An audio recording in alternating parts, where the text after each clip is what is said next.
नमस्कार दोस्तों, स्वागत है आपका संपूर्ण अध्ययन में। मैं हूं साकिब मिश्रा।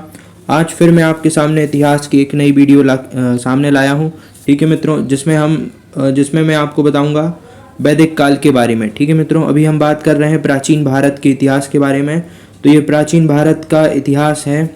इतिहास का ये 5वां टॉपिक है जिसे हम पढ़ रहे हैं। ये मेरा 5वां वीडियो है प्राचीन भारत के इतिहास पर। ठीक है, जिसमें हम वैदिक सभ्यता के बारे में जानेंगे। ठीक है मित्रों, तो आइए मैं आपको बताता हूँ वैदिक सभ्यता के बारे में। ठीक है मित्रों, तो ये जो भी अभी मेरे लेक्चर आएंगे वो ऑडियो होंगे।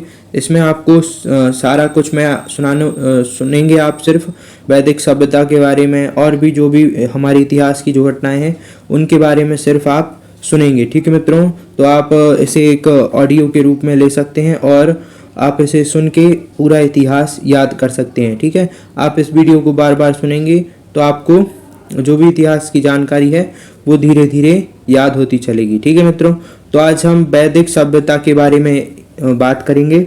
जो वैदिक सभ्यता है जिसके बारे में हमें ऋग्वेद से ज्ञात होता है। ठीक है मित्रों, तो उसके बारे में हम आज बात करने वाले हैं। तो जो वैदिक काल था, वैदिक सभ्यता थी, वो 2 भागों में विभक्त थी। ठीक है, उसे कितने भागों में विभक्त किया जाता है? 2 भागों में, एक ऋग्वैदिक काल और एक उत्तर वैदिक काल। ठीक है मित्रों, तो पहले हम उत्तर वैदिक काल के बारे में पहले हम ऋग्वैदिक काल के बारे में जानेंगे, फिर उत्तर वैदिक काल के बारे में। ठीक है, तो चलिए अब मैं आपको बताना शुरू करता हूँ वैदिक काल के बारे में। भारतीय इतिहास में 1500 ईसा से 600 ईसा पूर्व तक के कालखंड को वैदिक सभ्यता की संज्ञा दी जाती है। ठीक है मित्रों, तो इसके बीच में जो भी था 1500 से लेकर 600 ईसा पूर्व तक का समय, ये कौन सा समय था? वैदिक काल था। ठीक है, वैदिक सभ्यता का यह काल था। वैदिक सभ्यता एक ग्रामीण सभ्यता थी। ठीक है मित्रों, कैसी सभ्यता थी ये? ग्रामीण सभ्यता थी। कुछ इतिहासकार मानते हैं कि आर्य मध्य एशिया से आए और उन्होंने खैबर दर्रे के जरिए भारत में प्रवेश किया। ठीक है मित्रों, तो जो आर्य थे वो ही वैदिक काल के लोग थे। ठीक है, वैदिक काल के लोग कौन थे? आर्य थे। ठीक है मित्रों, तो आर्य सर्वप्रथम कहाँ आए? सर्वप्रथम ये पंजाब एवं अफगानिस्तान में आके बसे। ठीक है मित्रों, सर्वप्रथम पंजाब एवं अफगानिस्तान में बसे। मैक्स मूलर ने आर्यों का मूल स्थान कहाँ बताया है? मध्य एशिया को बताया है। ठीक है मित्रों, तो ये जो अफगानिस्तान वाला एरिया है इसको पहले बैक्टीरिया का एरिया कहते थे। ठीक है मित्रों, क्या बोलते थे इसे? बैक्टीरिया वाला क्षेत्र कहा जाता था। ठीक है मित्रों, क्या कहा जाता था? बैक्टीरिया वाला क्षेत्र, बैक्टीरिया वाला क्षेत्र कहा जाता था। मैक्स मूलर ने आर्यों का मूल निवास स्थान मध्य एशिया को माना है। ठीक है, किसे माना है? मध्य एशिया को माना है। आर्यों द्वारा निर्मित सभ्यता वैदिक सभ्यता कहलाई। ठीक है मित्रों, तो ये आर्यों द्वारा निर्मित थी। यह एक ग्रामीण सभ्यता थी और इसमें आर्यों की मुख्य भाषा क्या थी? आर्यों की मुख्य भाषा थी संस्कृत। ठीक है मित्रों, तो आशा करता हूँ कि आप समझ गए होंगे। आइए अब आगे पढ़ते हैं, आगे इसके बारे में जानते। देखिए, भारत आने वाले आर्य प्रारंभ में ईरान गए। सबसे पहले वो कहाँ गए थे? ईरान गए, और फिर वहां से भारत आए। प्रारंभ में आर्य सतलज एवं यमुना नदी के बीच के क्षेत्र में बसे थे। ठीक है मित्रों, फिर आर्यों का निवास क्षेत्र था वो उसे क्या कहा जाता था? सप्त सैंधव प्रदेश कहा जाता था। क्यों कहा जाता था? यहाँ पे 7 नदियाँ थी। कौन कौन सी? सिंधु, रावी, ब्यास, झेलम, चिनाब, सतलज और सरस्वती। ठीक है, इन 7 नदियों का क्षेत्र था, इसलिए इनका क्षेत्र सप्त सैंधव प्रदेश कहलाता था। ठीक है, वैदिक सभ्यता को 2 स्पष्ट कालखंडों में विभाजित किया गया है। तो पहला है जो 1500 से लेकर 1000 ईसा पूर्व तक का कालखंड है, वो ऋग्वैदिक काल है। और जो 1000 ईसा पूर्व से 600 ईसा पूर्व तक का काल है वह उत्तर वैदिक काल है। ठीक है मित्रों, तो आइए सबसे पहले हम उत्तर वैदिक काल के बारे में जानते हैं। अभी तो हमने जान लिया कि आर्य कहाँ पे बसे थे और ये कब आए और कैसे आए हमारे भारत देश में। ठीक है मित्रों, राजनैतिक स्थिति, ऋग्वैदिक काल की राजनैतिक स्थिति कैसी थी? तो देखिए, जो आर्यों की प्रशासनिक इकाई थी वो इस प्रकार से बटी हुई थी। सबसे पहले कुल होता था। ठीक है मित्रों, सबसे पहले क्या होता था?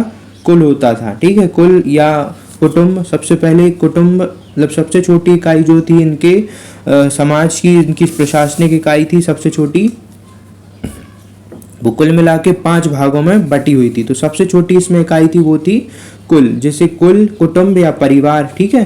तो इसमें क्या होता था, जो रक्त संबंध पे आधारित थे वो सभी व्यक्ति इसमें आते थे। तो कुल का मुखिया कौन होता था, कुलप कहलाता था, ठीक है मित्रों। कुल का मुखिया, कुल का प्रधान कुलप या कुलपति कहलाता था, वह परिवार का मुखिया होता था। इसके पश्चात आता है ग्राम, ठीक है। इसके पश्चात क्या आता है, ग्राम। तो बहुत सारे परिवारों से मिलकर, ठीक है, अनेक परिवारों से मिलकर ग्राम बनता था, जिसका प्रधान ग्रामीणी होता था, ठीक है। जिसका प्रधान क्या कहलाता था, ग्रामीणी कहलाता था। अनेक ग्रामों से मिलकर बिस बनता था, ठीक है मित्रों। अनेक ग्रामों से मिलकर क्या क्या क्या बनता था, बिस बनता था, जिसका प्रधान बिस्पति कहलाता था, ठीक है। और अभी मैंने आपको बताया था जो कुटुंब गृह था, कुल था जो, वो प्रशासन की सबसे छोटी इकाई थी। फिर बहुत सारे विषयों से मिलके, ठीक है, बहुत सारे विष से मिलके क्या बनता था, जन बनता था। बहुत सारे विषयों से मिलके जन बनता था। और इसका प्रमुख प्रधान कौन होता था, राजन कहलाता था, ठीक है। जनों का जो प्रधान होता था, जन का शासक कौन करता था, राजन कहलाता था, ठीक है मित्रों। तो इन्हीं जन को कबीला भी कहा जाता था, ठीक है। और राजा जो इसका प्रमुख होता था, जन का प्रधान होता था, मैंने आपको बताया अभी, राजा या राजन होता था, और इसे गोप भी कहा जाता था। फिर इसके बाद आता था राष्ट्र। सबसे बहुत सारे जन मिला के, कई जन मिला के राष्ट्र बनता था, ठीक है। तो कई जन मिला के क्या बनता था, राष्ट्र बनता था। और फिर राज्य की अवधारणा भी वैदिक काल में इस प्रकार से उत्तरार्ध में स्थापित हुई, ठीक है। तो इस प्रकार से धीरे धीरे क्या हुई, सबसे पहले परिवार बने, परिवार से मिलके क्या बना, एक ग्राम बना, फिर ग्राम से मिलके एक बिस बना, और कई बिसों से मिलके जन बना, और फिर इन जनों से ही मिलके राष्ट्र बना। और इस प्रकार से राज्य की अवधारणा वैदिक काल के उत्तरार्ध में स्थापित हुई, ठीक है मित्रों। तो और इनका राष्ट्र का जो शासक होता था, वो शासक क्या कहलाता था, राजन कहलाता था। जन का भी और फिर राष्ट्र का भी मुखिया कौन कहलाने लगा, राजन कहलाने लगा। और इनका भी सबसे प्रमुख कौन होता था, राज्य अधिकारियों में भी प्रमुख कौन होता था, पुरोहित एवं सेनापति। सबसे प्रमुख कौन होता था, पुरोहित एवं सेनानी प्रमुख होता था, ठीक है। पुरोहित और सेनानी प्रमुख होता था। वशिष्ठ रूढ़िवादी एवं विश्वामित्र उदारवादी पुरोहित थे। तो ये कुछ इनके पुरोहित हैं, 2 पुरोहित हैं, एक वशिष्ठ और एक विश्वामित्र। तो ये उत्तर वैदिक काल के प्रमुख क्या है, पुरोहित और सेनानी है, ठीक है मित्रों। प्रारंभ में राष्ट्र की संपूर्ण प्रजा मिलकर राजा का चुनाव करती थी, परंतु बाद में यह पद वंशानुवांशिक हो गया। ऋग्वेद युग में राजा भूमि का स्वामी नहीं था, ठीक है मित्रों, अर्थात इसके पास कोई निश्चित भूमि नहीं थी। वह प्रधानता युद्ध का नेता होता था तथा व्यक्तिगत रूप से युद्ध में भाग लेता था। ऋग्वेद में पुरोहित, सेनानी तथा ग्रामीणी, इन तीनों अधिकारियों का उल्लेख मिलता है, ठीक है मित्रों। तो अभी मैंने आपको पुरोहित और सेनानी के बारे में बताया था। और यहाँ के जो ऋग्वेद जो इसके बारे में वैदिक काल के बारे में किससे जानकारी मिलती है, ऋग्वेद से।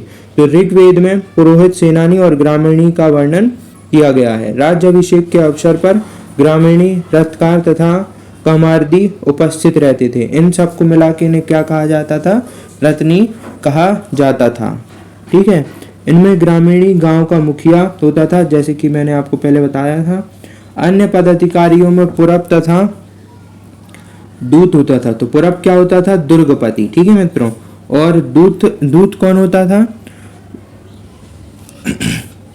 इसके अलावा भी एक और होता था। देखिए मैं पहले आपको दूत के बारे में बता देता हूँ। दूत का कार्य था राजनीति थे, ठीक है। दूत के कार्य क्या थे, राजनैतिक थे दूत के कार्य, ठीक है मित्रों। मैं दूत बोल रहा हूँ, ध्यान से सुनना।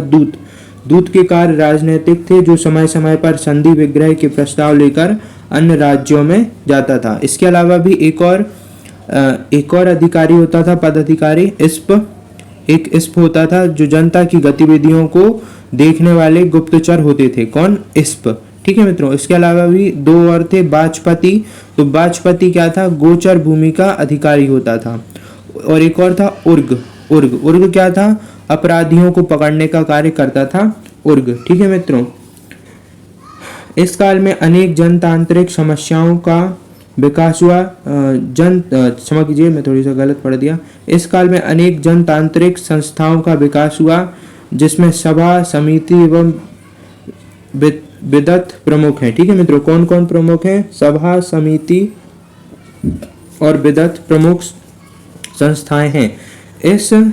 इस संस्था को राजनीति, सामाजिक, धार्मिक एवं आर्थिक प्रश्नों पर चर्चा होती थी इन संस्थाओं में। ठीक है मित्रों, समिति समस्त समुदाय की जनसभा भी थी तथा सभा का स्वरूप गुरुजन सभा से मिलता जुलता था। ठीक है, तो यहाँ की जो समिति थी वो पूरे समिति क्या थी? वो पूरे समाज से मिलके बनती थी, समुदाय से मिलके बनती थी समिति। ठीक है, तो ये एक जनसभा थी। इसमें क्या होता था?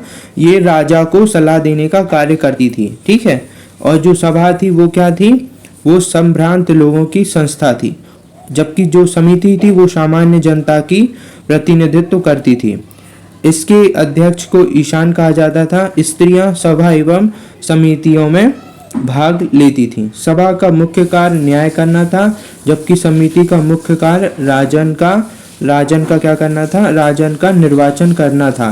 राजा पर अंकुश रखना तथा प्रशासन में उसकी सहायता करना इसके अन्य कार्य थे। ठीक है मित्रों, विदत मुख्यतः धर्म तथा सैनिक महत्व के कार्य करती थी। एक और जो संस्था थी विदत, वो किसके कार्य करती थी? धार्मिक तथा सैनिक कार्य करती थी।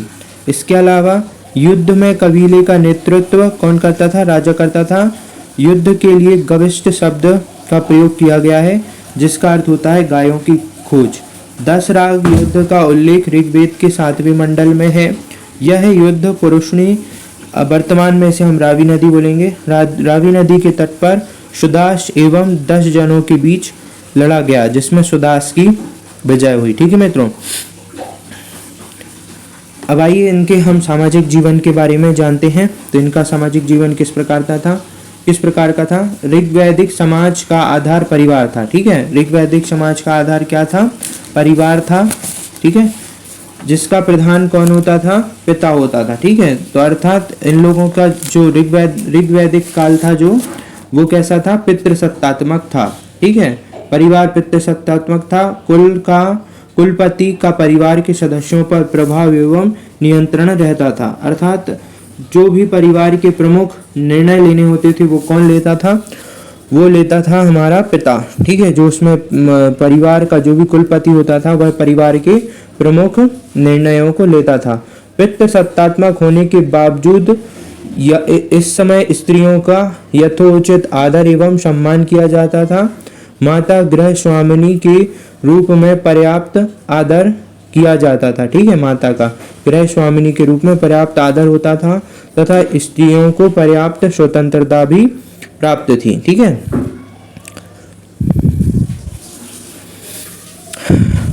तो आइए आगे पढ़ते हैं। स्त्रियों को विवाह संबंधी स्वतंत्रता प्राप्त थी।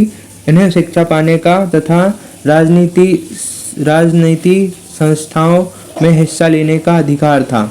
विस्तारा, विषपाला एवं घोषा जैसी विदुषी महिलाएं हमें इस काल में सुनने को मिलता है, जो कि बहुत ही कैसी थी? बहुत ही ज़्यादा दिमागदार थी। ठीक है मित्रों, बुद्धिमान औरतें थीं। कौन कौन सी? विस्तारा, विषपाला एवं घोषा। आर्य लोगों का विवाह दास तथा दासियों के साथ निषिद्ध था। ऋग्वेद में ऐसी कन्याओं का उल्लेख मिलता है जो दीर्घ काल तक अथवा आजीवन अविवाहित रहीं। ऐसी कन्याओं को आमजू कहते थे। ठीक है मित्रों, क्या कहते थे? ऐसी कन्याओं को आमजू कहा जाता था।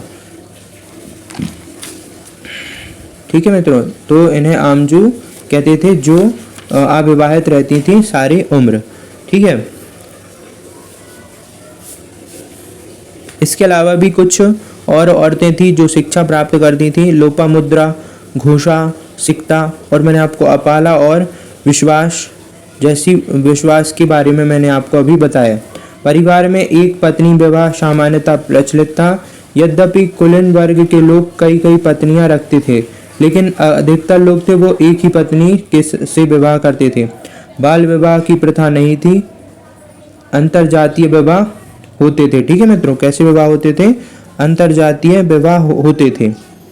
समाज में सती प्रथा के प्रचलन होने का उदाहरण नहीं मिलता। स्त्रियों को राजनीति में भाग लेने का अधिकार था, परंतु संपत्ति संबंधी अधिकार नहीं थे। ठीक है मित्रों, तो स्त्रियां क्या करती थी? राजनीति में भाग ले सकती थी। आर्यों का प्रारंभिक समाज वर्गीकरण वर्ग कर्म के आधार पर हुआ था। ठीक है मित्रों, तो कैसे था? वर्ग कर्म के आधार पर था। तो ये वर्ण थे ब्राह्मण, क्षत्रिय, वैश्य और शूद्र। यह विभाजन व्यवसाय पर आधारित था, अर्थात जैसा जिसका काम वैसा उसका वर्ण। ठीक है, ऋग्वेद के 10वें मंडल के पुरुष सूक्त में चतुष्वर्णों का उल्लेख मिलता है। इसमें कहा गया है कि ब्राह्मण परम पुरुष के मुख से, क्षत्रिय उसकी भुजाओं से, वैश्य उसकी जंघाओं से और शूद्र उसके पैरों से उत्पन्न हुए हैं। ठीक है मित्रों, कहाँ से उत्पन्न हुए हैं? पैरों से उत्पन्न हुए हैं। ऋग्वेद के ठीक है मित्रों, तो ये आप समझ गए होंगे। ऋग्वैदिक समाज में दास एवं दासियों का उल्लेख मिलता है, जिन्हें आर्यों का प्रबल शत्रु बताया गया है तथा अमानुष कहा गया है। तो जो ऋग्वेद में दास एवं दासियों का उल्लेख है वो क्या थे? वो आर्यों के प्रबल शत्रु थे एवं उन्हें अमानुष कहा गया। सोम रस होता था वो आर्यों का प्रमुख पेय पदार्थ था। यह वनस्पति से बनाया जाता था। किससे बनाया जाता था मित्रों? सोम रस वनस्पतियों से बनाया जाता था। ठीक है मित्रों,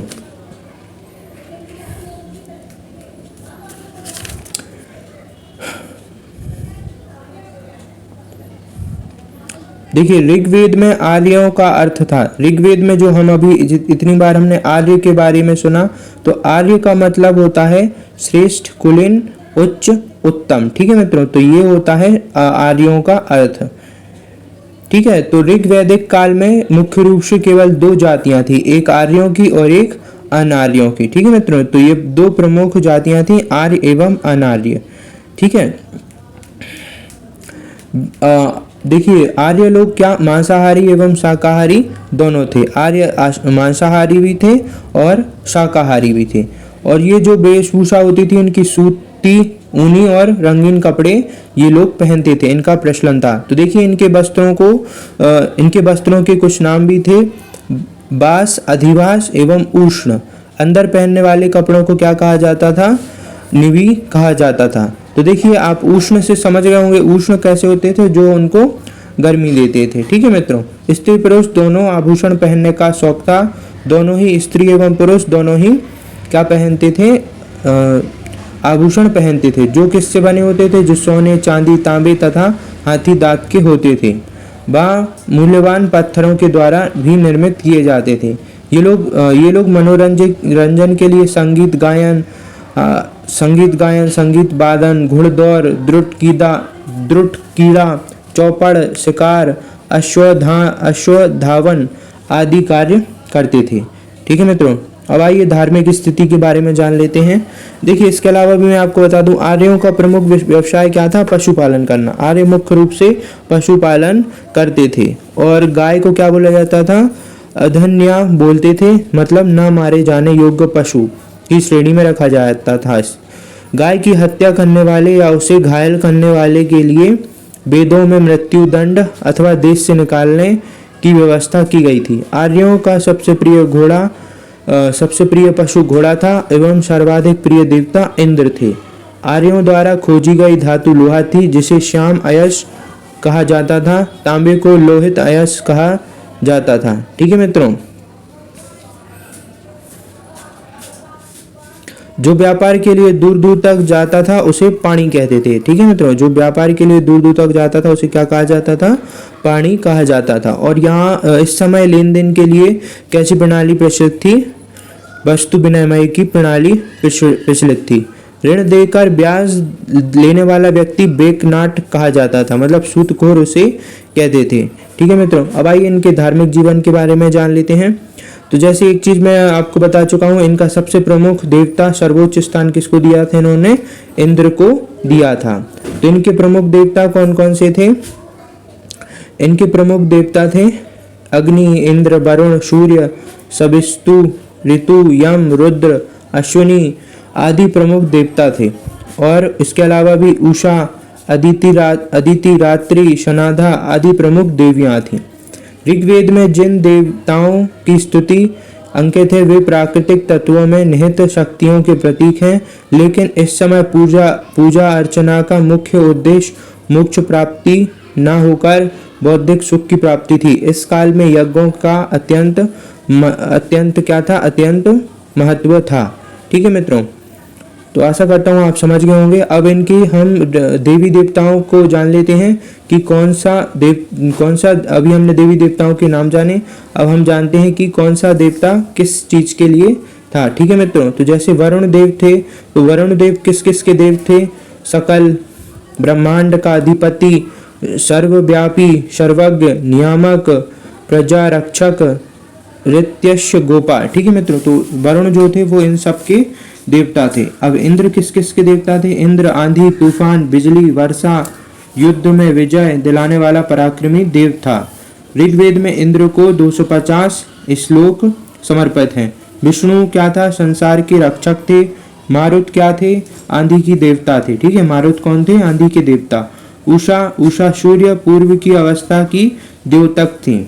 अदिति आर्यों की सार्वभौम भावना की देवी थी। ठीक है, फिर सोम थे वनस्पति और औषधियों के अधिपति थे। सूर्य की देवी सावित्री के लिए गायत्री मंत्र लिखा गया। ठीक है मित्रों, तो आशा करता हूं आप समझ गए होंगे। इस समय सबसे बड़ा अपराध क्या होता था? पशु को चुराना और उसे मारना। और ऋग्वैदिक काल में जो न्याय व्यवस्था थी उसका प्रमुख पदाधिकारी राजा तथा पुरोहित होता था। ठीक है मित्रों, भरत एवं त्रिस्तु दोनों आर्यों के वंश के थे। ठीक है मित्रों, तो जो भरत एवं त्रिस्तु हैं वो दोनों आर्य के वंश के थे। भरत वंश के नाम पर ही हमारे देश का नाम भारत पड़ा है। ठीक है मित्रों, तो ये था हमारा ऋग्वेद के बारे में जानकारी। ठीक है मित्रों, अब हम जानते हैं उत्तर वैदिक काल के बारे में। ठीक है मित्रों, तो आइए उत्तर वैदिक काल के बारे में जानते हैं।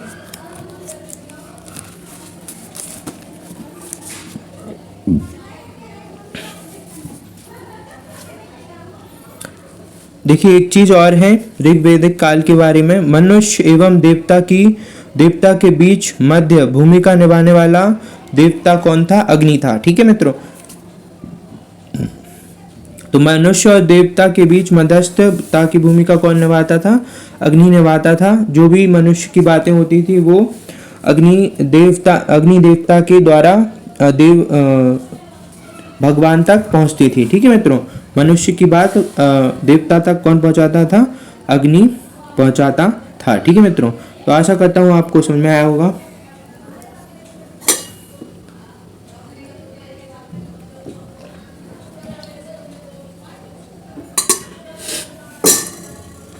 अब हम जानेंगे उत्तर वैदिक काल के बारे में। इस काल का इतिहास ऋग्वेद के आधार पर विकसित संहिता ग्रंथ ब्राह्मण, अरण्य तथा उपनिषद से ज्ञात होता है। ठीक है मित्रों, तो उत्तर वैदिक काल के बारे में किससे जानकारी मिलती है? ब्राह्मण, अरण्यक, उपनिषद से ज्ञात होता है, जिनका समय 1000 से 600 ईसा पूर्व तक है। ठीक है मित्रों,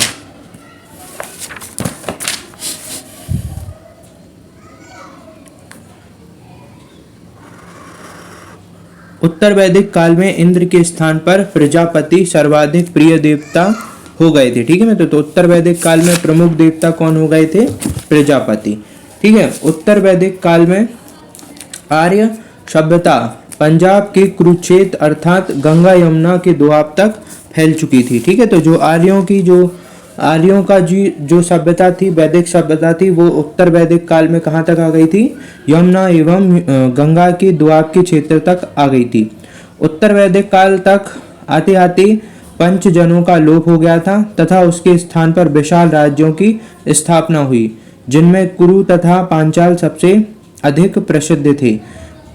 कृषि प्रधान अर्थव्यवस्था कबायली संरचना में दरार पड़ी। ठीक है मित्रों, तो जो पहले कृषि प्रधान अर्थव्यवस्था थी और कबायली संरचना थी, उसमें दरार पड़ना शुरू हो गई थी उत्तर वैदिक काल में। और इसके अलावा वर्ण व्यवस्था में क्या आ गई थी, जटिलता आ गई थी। अर्थात अब वर्ण व्यवस्था जो ऋग वैदिक काल में थी वो कर्म आधारित थी। उत्तर वैदिक काल में यह व्यवस्था वंशानुगत हो गई। क्षेत्रगत राज्यों का उदय तथा धार्मिक कर्मकांडों की प्रधानता इस काल की प्रमुख विशेषता है। तकनीकी विकास के दृष्टिकोण से लोहे का उपयोग सर्वाधिक महत्वपूर्ण था। ठीक है मित्रों, इसमें लोहे का उपयोग और भी अधिक बढ़ गया।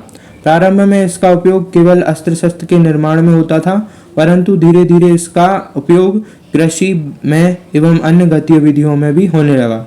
इन परिवर्तनों के प्रभाव सभ्यता एवं संस्कृति पर व्यापक हुआ। और लोहे को, अभी जैसे कि मैंने आपको पहले भी बताया था, लोहे को क्या कहा जाता था, कृष्ण अयस कहते थे। ठीक है, उत्तर वैदिक काल में वर्ण व्यवस्था के बजाय जन्म के आधार पर निर्धारित होने लगे। ठीक है मित्रों, क्या होने लगा, जन्म के आधार पे व्यवसाय निर्धारित होने लगा। पहले क्या होता था, कर्म के आधार पर होता था। उत्तर वैदिक काल में हल को क्या, सिरा एवं हल की रेखा को सीता कहा जाता था। ठीक है, इसके अलावा उत्तर वैदिक काल में निष्क एवं शतमान मुद्रा की इकाई मिलती हैं। ठीक है, तो उत्तर वैदिक काल में मुद्रा का आविष्कार हो चुका था, लेकिन इस काल में किसी खास भार, आकृति और मूल्य के सिक्कों का चलन नहीं मिलता। ठीक है, तो इस काल में क्या नहीं मिला है, इन सब चीज़ों के बारे में जानकारी नहीं मिली है।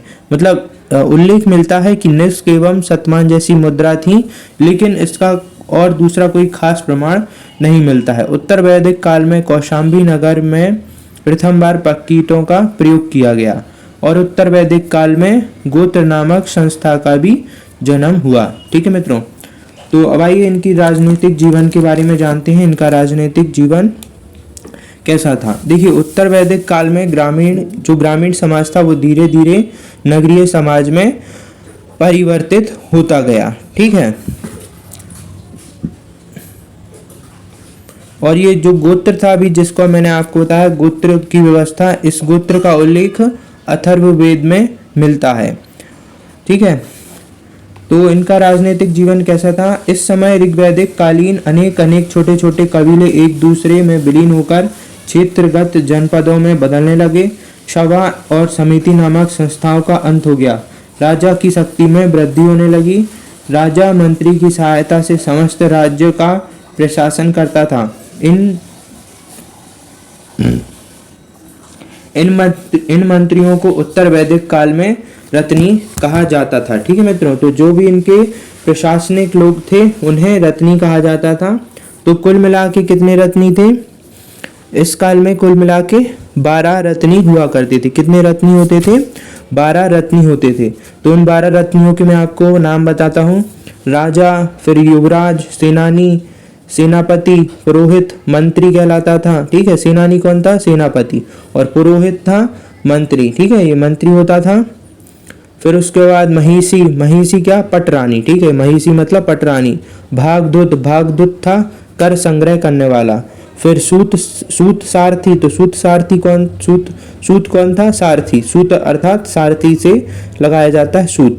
पालगन कौन होता था, राजा का मित्र। संग्रहिता मतलब कोषाध्यक्ष। छत्र मतलब प्रतिहारी। फिर ग्रामीणी कौन होता था, लड़ाकू दल का नेता। अच्छवास क्या होता था, पांशी के खेल में राजा का सहयोगी। ठीक है मित्रों, तो आशा करता हूँ आप समझ गए होंगे। इसके अलावा भी मैं आपको इन पदों के बारे में कुछ और जानकारी देता हूँ। जैसे पुरोहित, तो पुरोहित के बारे में मैंने अभी आपको क्या बताया था, पुरोहित अर्थात मंत्री। तो ये मंत्री का क्या काम था, यह राजा को सलाह देता था और युद्ध में राजा के साथ जाता था। समस्त धार्मिक कार्यकलापों में सही सहभागी होता था। महिषी क्या होती थी, अभी मैंने आपको बताया, राजा की पटरानी, जिसका कार्य था प्रशासनिक कार्यों में राजा की सहायक एवं सलाहकार के रूप में कार्य करती थी। युवराज क्या होता था, राजा का ज्येष्ठ पुत्र होता था। इस पद पर आसीन, इसे क्या है, राजा के जब राजा चला जाएगा तो अर्थात यह है कि युवराज उत्तराधिकारी के रूप में प्रशासनिक कार्य में निपुण करने का प्रयास करता था। ठीक है, उसे क्या कार्य किया जाता था, प्रशासनिक कार्यों में निपुण बनाया जाता था। सूत का काम क्या था, रथ निर्माण करना एवं उनका रख रखाव करना। सेनानी अभी मैंने आपको बताया था सेनापति होता था, अर्थात सेना का प्रधान पदाधिकारी होता था। ग्रामीणी क्या करता था, ग्रामीणी ग्राम सेना का प्रधान पदाधिकारी होता था। इसके अलावा भी ये क्या होता था, लड़ाकू दल का नेता होता था। छत्री क्या था, राज प्रसादों की सुरक्षा हेतु एक पदाधिकारी था, जो कि क्या करता था, जो भी अस्त्र शस्त्र होते थे या जो भी राज्य के जो भी प्रमुख चीजें थी उनकी वह सुरक्षा करता था। संग्रहिता क्या होता था, अभी मैंने आपको बताया राजकोषाध्यक्ष होता था, अर्थात इसका कार्य था कि राज्य में कितना कोष है उन सब की देखरेख करना।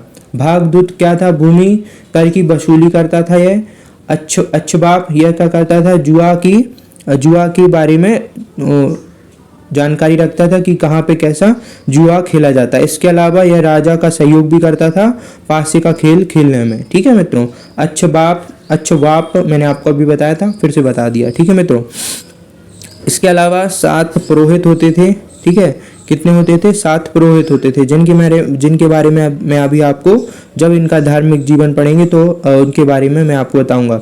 उत्तर वैदिक काल में सबसे निचले स्तर का अधिकारी ग्रामदृत होता था। कौन होता था, ग्रामदृत होता था। ब्राह्मण की हत्या को इस समय सबसे बड़ा अपराध माना जाता था। ठीक है मित्रों, क्या माना जाता था, सबसे बड़ा अपराध माना जाता था, किसके लिए, ब्राह्मण की हत्या के लिए। अब आइए जान लेते हैं इनका सामाजिक जीवन। तो परिवार पितृ प्रधान एवं संयुक्त परिवार था। इस समय का परिवार कैसा था, पितृ प्रधान था। समाज में स्त्रियों की दशा का पतन हुआ। तो इस काल में समाज में क्या हुआ, स्त्रियों की दशा का पतन हुआ। ठीक है मित्रों,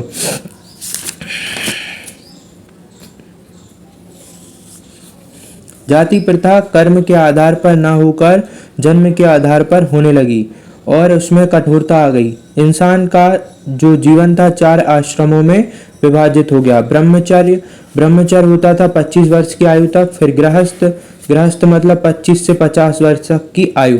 उसके बाद वानप्रस्थ, तो वानप्रस्थ है 50 से 75 वर्ष की आयु, और फिर संन्यास 75 से 100 वर्ष की आयु। तो इस प्रकार से चार वर्गों में बांटा गया था आश्रमों में इंसान के जीवन को। ठीक है मित्रों, तो जो ये आश्रम व्यवस्था है यह कहाँ से मिलती है, छंदोग्य उपनिषद से मिलती है। ठीक है मित्रों, आश्रम व्यवस्था का उल्लेख छंदोग्य उपनिषद में किया गया है। शिक्षा गुरुकुल के माध्यम से दी जाती थी। ठीक है मित्रों, शिक्षा कहाँ से दी जाती थी, गुरुकुल के माध्यम से दी जाती थी। मनोरंजन के साधन लोक नृत्य, संगीत, जुआ एवं युद्ध थे।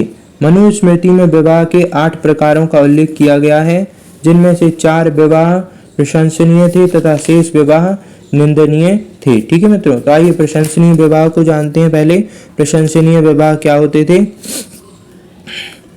जो ब्रह्म विवाह मतलब कन्या के वयस्क होने पर उसके माता पिता द्वारा योग्य वर खोजकर उसे अपनी कन्या का विवाह करना। ठीक है मित्रों, तो ब्रह्म विवाह में कन्या जब तक वयस्क नहीं हो जाती थी तब तक, जब उसका कन्या के वयस्क होने के बाद उसके माता पिता योग्य वर ढूंढ के उसकी विवाह कर देते थे, तो उसे ब्रह्म विवाह कहते हैं।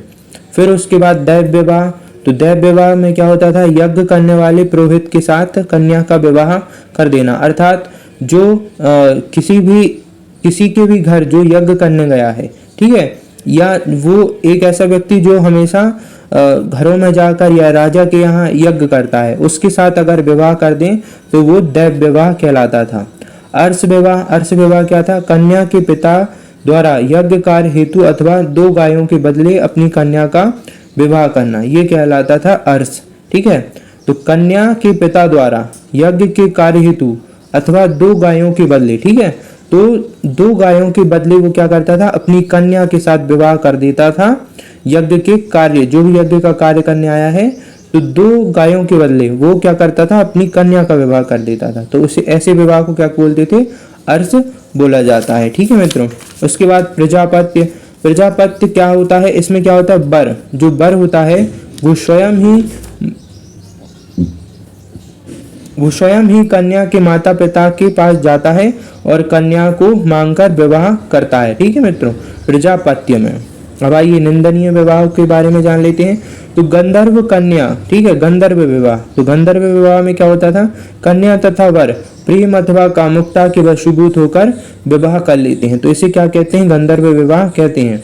असुर विवाह। असुर विवाह मतलब कन्या के पिता द्वारा धन के बदले कन्या का विक्रय कर देना। ठीक है, तो धन के लिए पिता ने अपनी बेटी को बेच दिया, तो इस विवाह को क्या कहते थे, असुर विवाह कहा जाता था। पिशाच विवाह, इसमें क्या होता था, सोई हुई या अथवा पागल कन्या के साथ सहवास कर विवाह करना। ठीक है मित्रों, तो कोई अगर कन्या सोई हुई है या वो पागल है तो उसके साथ कोई व्यक्ति सहवास कर लेता था और उसके बाद विवाह करता था, तो उसे पिशाच विवाह कहते थे।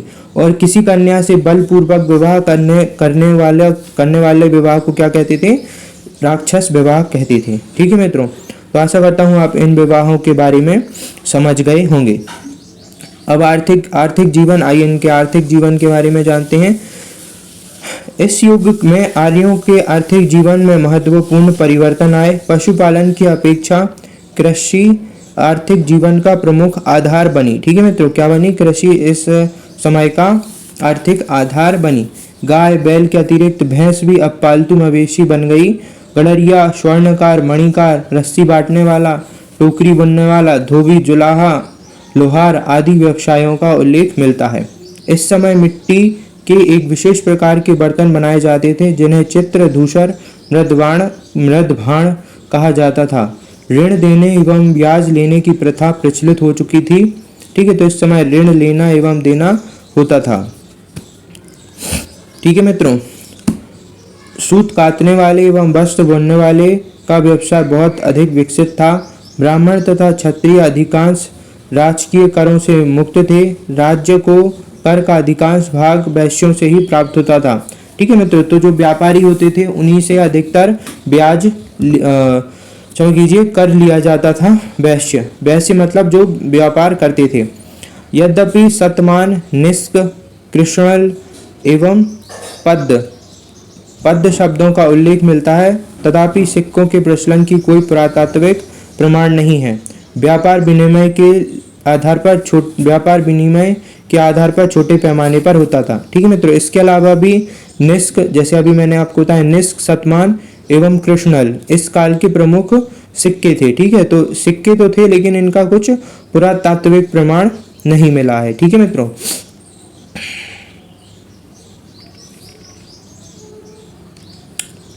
इस काल की अर्थव्यवस्था प्राक शहरी अर्थव्यवस्था का नाम दिया जा सकता है, क्योंकि यह ना तो पूरी तरह से ग्रामीण थी और ना ही पूरी तरह से कैसी थी, ग्रामीण थी। ठीक है, ना शहरी थी ज़्यादा ना ग्रामीण थी। ठीक है मित्रों, अब आइए इनके धार्मिक जीवन के बारे में जान लेते हैं। उत्तर वैदिक काल में यज्ञ तत्कालीन संस्कृति का मूल आधार था। यज्ञ के साथ साथ अनेक अनुष्ठान भी किए जाते थे। ठीक है, इस काल में प्रजापति को सर्वोच्च स्थान प्राप्त होता था।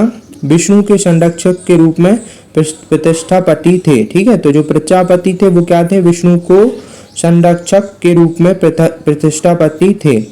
समाज में ब्राह्मणों का प्रभुत्व काफी बढ़ गया था, क्योंकि सिर्फ वे ही धार्मिक अनुष्ठान करा सकते थे। और इस काल में जादू तोड़ने के विश्वास भी बढ़ गया था। क्या विश्वास बढ़ गया था, जादू तोड़ने का विश्वास भी बढ़ गया था। इस समय राजशिव, अश्वमेध, वाजपेयी जैसे विशाल यज्ञ भी हुआ करते थे। ठीक है मित्रों, अभी हम इन यज्ञों के बारे में कुछ जानकारी भी जानेंगे। उत्तर वैदिक काल में पुनर्जन्म, मोक्ष तथा कर्म के सिद्धांत स्पष्ट रूप से स्थापना हुई। ठीक है मित्रों, तो जो पुनर्जन्म, मोक्ष, कर्म सिद्धांत भी उत्तर वैदिक काल में आया। यज्ञों में जटिलता आ गई एवं ये खर्चीले हो गए और यज्ञों में पशु की बलि भी दी जाने लगी। 7 पुरोहित यज्ञ में भाग लेते थे। यज्ञ के संपादन का कार्य ऋत्विज करते थे। ठीक है, तो यज्ञ का जो भी संपादन का काम होता था वो ऋत्विज करते थे। इसके 4 प्रकार होते थे। ठीक है, कितने प्रकार होते थे? 4 प्रकार होते थे। पहला होता था होता, जो यज्ञ के समय ऋचाओं का पाठ करता था। फिर होता था अध्वर्यु। ठीक है मित्रों, क्या होता था? अध्वर्यु होता था जो कर्म कांड का भार वहन करता था, मतलब जो भी कर्म कांड करना है वो क्या कौन करेगा? अध्वर्यु करेगा। उसके बाद होता था उद्गाता। तो उद्गाता क्या करता था? गाता था। ठीक है, उद्गाता गायन करता था। और ब्रह्मा लास्ट में था ब्रह्मा, तो ये कर्म के अध्यक्ष होते थे, अर्थात ये कर्म देखते थे कि किस प्रकार से कौन सा काम किया जा रहा है। ठीक है मित्रों, इसके अलावा भी कुछ महत्वपूर्ण चीजें हैं तो वो मैं आपको भी बताता हूँ। अब हम जान लेते हैं प्रमुख यज्ञों के बारे में। ठीक है, तो प्रमुख यज्ञ, पहला राष्ट्रीय यज्ञ। तो जो राष्ट्रीय यज्ञ होता था वो राजा के अभिषेक हेतु संपादित होता था। ऐसा माना जाता था कि राजा को दिव्य शक्ति प्राप्त होगी। किससे? राष्ट्रीय यज्ञ से। इसके बाद होता था अश्वमेध यज्ञ। अश्वमेध यज्ञ क्या था? अन्य राजाओं को चुनौती देने के उद्देश्य से एक अभिषिक्त घोड़े को छोड़कर संपादित किया जाता था, जो राजा के प्रभुत्व का प्रतीक था। ठीक है मित्रों, तो इसमें क्या होता था?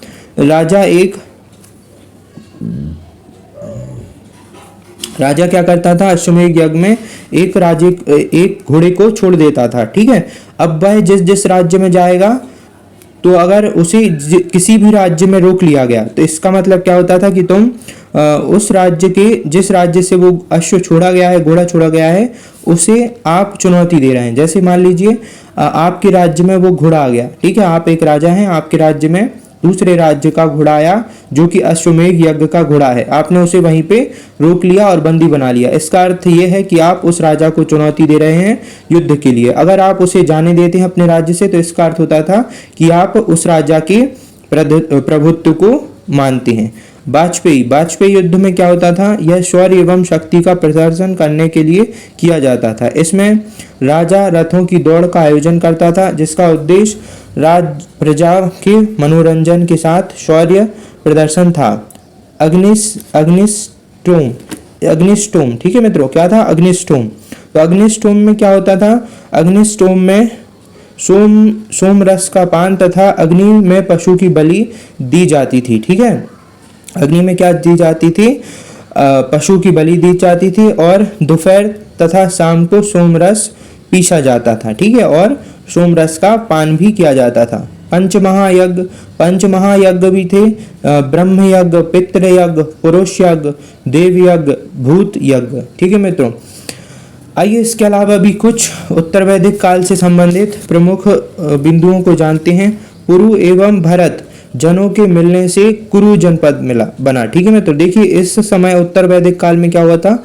बहुत से जनपद बने थे। ठीक है, तो उन जनपद में पुरु एवं भरत जनपदों के मिलने से कुरु जनपद बना था। और तुर्बस एवं किरवी जनपदों के मिलने से पांचाल जनपद बना था। ठीक है मित्रों, अब इसमें राजाओं को अलग अलग कहा जाता था। देखिए राजाओं के अलग अलग नाम थे।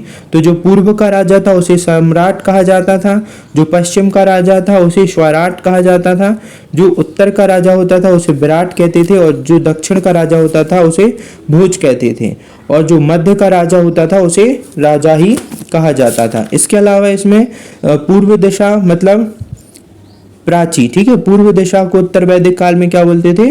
प्राची बोलते थे। पश्चिम को बोलते थे प्रतीची, और उत्तर को बोलते थे उदीची। ठीक है मित्रों, अब आइए उत्तर वैदिक काल से संबंधित प्राचीन नदियों के नाम को जान लेते हैं कि उन्हें उत्तर वैदिक काल में क्या कहा जाता था, और अब हम उसे वर्तमान में क्या कहते हैं उन नदियों को। ठीक है मित्रों, तो देखिए सिंधु नदी को अभी भी सिंधु नदी ही बोलते हैं। सादानीरा गंडक नदी थी। गोमल नदी गोमती है। गोमल मतलब गोमल पुराना नाम है, प्राचीन नाम है गोमल, और वर्तमान नाम है गोमती। कुंभा को वर्तमान में बोलते हैं काबुल। शुभास्तु को वर्तमान में बोलते हैं स्वात। पुरुषनी को वर्तमान में बोला जाता है रावी। वितिस्ता को वर्तमान में बोला जाता है झीलम। फिर यास्कनी को वर्तमान में बोला जाता है चिनाब। शतुद्री को वर्तमान में बोलते हैं सतलज।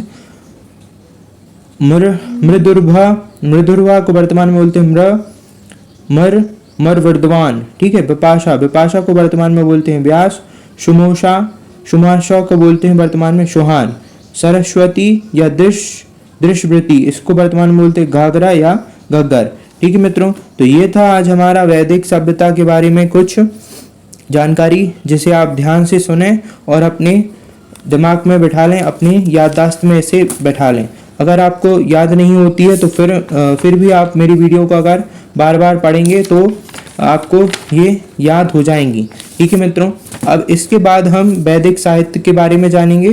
जो नेक्स्ट वीडियो होगा वो वैदिक साहित्य पे होगा, ठीक है मित्रों। तो प्लीज़ लाइक शेयर और सब्सक्राइब करना ना भूलें, ठीक है मित्रों। तो मिलते हैं हम नेक्स्ट वीडियो में। आशा करता हूँ आपको आज का मेरा ये वीडियो पसंद आएगा। तो मिलते हैं नेक्स्ट वीडियो में। जय भारत।